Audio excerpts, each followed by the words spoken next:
अमेरिकी वज़ीर ख़ारजा Marco Rubio ने एक और पाक भारत जंग के इम्कान को ज़ाहिर करते हुए कहा है कि एक और पाक भारत जंग किसी भी वक्त मुमकिन है और अमेरिका इस सूरत हाल पर नज़र रखे हुए है। मार्को रूबियो का कहना था कि अगरचे अमेरिकी कोशिशों से पाकिस्तान और भारत के दरमियान सीज़ फायर हुआ, लेकिन ये सीज़ फायर देर पा नहीं है, ये सीज़ फायर किसी भी वक्त ख़त्म हो सकता है। अमेरिकी वज़ीर ख़ारजा मार्को रूबियो के ये रिमार्क्स एक टेलीविज़न इंटरव्यू में सामने आए जो कि उन्होंने कल रात को दिया था, और इस इंटरव्यू से ये बात तो वाज़ेह होकर सामने आ गई कि अमेरिका के पास कुछ इस तरह की इंफॉर्मेशन तो डेफिनेटली मौजूद है जो कि इस बात की तरफ इशारा कर रही है कि जनाब एक और जंग दरवाजे पर आ गई है। अब ये मालूमात अमेरिका को इंटेलिजेंस सोर्सेस है जो कि उसके वसी तर हैं, पूरी दुनिया में उसके इंटेलिजेंस नेटवर्क्स फैले हुए हैं, उनके ज़रिए भी आ सकते हैं। डिप्लोमेटिक चैनल जो कि पाकिस्तान और इंडिया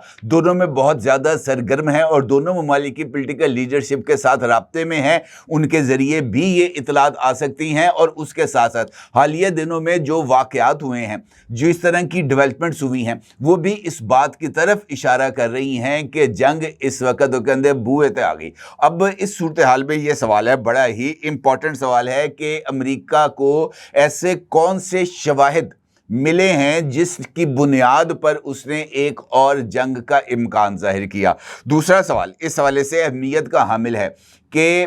पाकिस्तान और इंडिया के दरमियान अगर दोबारा जंग होती है तो ये लड़ाई कितने दिन तक रवायती लड़ाई ही रहेगी और कब ये गैर रवायती यानी न्यूक्लियर जंग में तब्दील होगी। ये सूरत हाल भी बहुत ज़्यादा अहमियत की हामिल है कि अगरचे 10 मई को पाकिस्तान और इंडिया के DJMOs ने अमेरिकी मुदाखलत के बाद सीज़ फायर के ऊपर बातचीत की, लेकिन वो सीज़ फायर एग्रीमेंट अभी तक तैयार नहीं हो सका और ना ही सीज़ फायर के इस एग्रीमेंट के ऊपर दस्तखत किए जा चुके हैं। क्यों? इसके ऊपर बात करते हैं, इन तमाम सवालात के जवाबात तलाश करने की कोशिश करते हैं और ये देखते हैं कि पाकिस्तान और इंडिया के दरमियान मुमकिन जंग का थ्रेशहोल्ड इस वक्त कहां पर है और ये अब कितना नीचे आ चुका है जिसने इन इम्कानात में इजाफा किया।